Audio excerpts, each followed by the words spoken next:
66/162 हीरापत का रहने वाला हूँ। ये मकान मेरे द्वारा 2014-15 में बनाया गया था और ये मकान जॉइंट रजिस्टर्ड है मेरे और मेरे वाइफ के नाम से। सन 2022 के अंदर मेरे ससुर रिटायर्ड एडिशनल एसपी हाकिम सिंह, मेरी सास सरोज मिलावत और मेरी वाइफ और बैंक के अधिकारी KL मीणा ने षड्यंत्र रच के मेरे को मकान से बाहर निकाल दिया और मेरे घर से सारा सामान गायब कर दिया और उस मकान में किसी और को काबिज कर दिया। इस संबंध में मैंने पहले पुलिस में कोशिश करी, लेकिन जब पुलिस में कुछ नहीं हुआ तो मैं कोर्ट गया। कोर्ट में 6-8 महीने के बाद मेरे 202 में बयान हुए और ASI वीरेंद्र सिंह को इन्वेस्टिगेशन करके रिपोर्ट पेश करने के लिए कहा।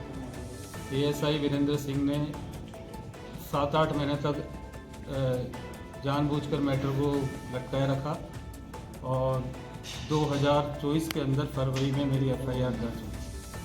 उसके बाद वहाँ उस IO मंजू पूनिया SI बन गई थी।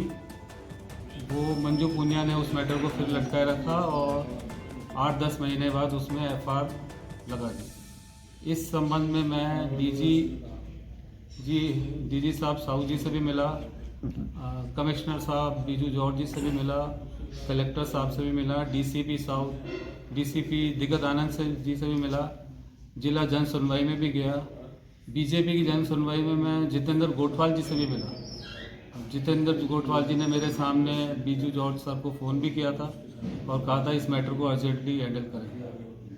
और सब जगह मैंने चिट्ठियाँ लिखी, होम मिनिस्ट्री में, PM हाउस में, स्पीकर ऑफ लोकसभा को और वाइस प्रेसिडेंट ऑफ इंडिया को, परंतु कोई कार्रवाई नहीं हुई है।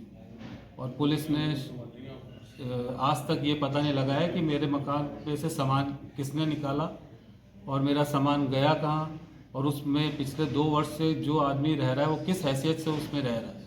और पुलिस ने कोई कार्रवाई किसी के खिलाफ आज तक नहीं करी। मेरा जो सामान निकाला गया है उस जिन लोगों ने निकाला है उनके खिलाफ लीगल एक्शन जो बनता है वो किया जाए और जो लोग इलीगली मेरे मकान में रह रहे हैं उनके खिलाफ कार्रवाई की जाए। बैंक के अधिकारियों के खिलाफ जिन्होंने षड्यंत्र पूर्वक काम किया है उनके खिलाफ कार्रवाई की जाए। बैंक में लोन ले रखा था और पहले लिटरली मेरी वाइफ इंडियन सिविल सर्विसेज में है, फ़िलहाल वो पुणे में पोस्टेड है DRDO में, और जानबूझकर लोन नहीं चुकाकर और बैंक के द्वारा मकान का पोजेशन ले लिया गया और फिर मेरे को निकालकर और सामान को निकाल के उसमें किसी और को काबिज करके मकान की किस्तें चालू कर दी गई वापस। जानबूझकर का मतलब सर जी, लेकिन उसमें मेरे को निकालने के बाद बैंक ने ये कहा कि भाई अब मकान बिक गया है और सामान निकाल दिया और लिटरली मकान बिका ही नहीं है। आपको कोई नोटिस? मेरी गैर मौजूदगी में सब सामान निकाल लिया।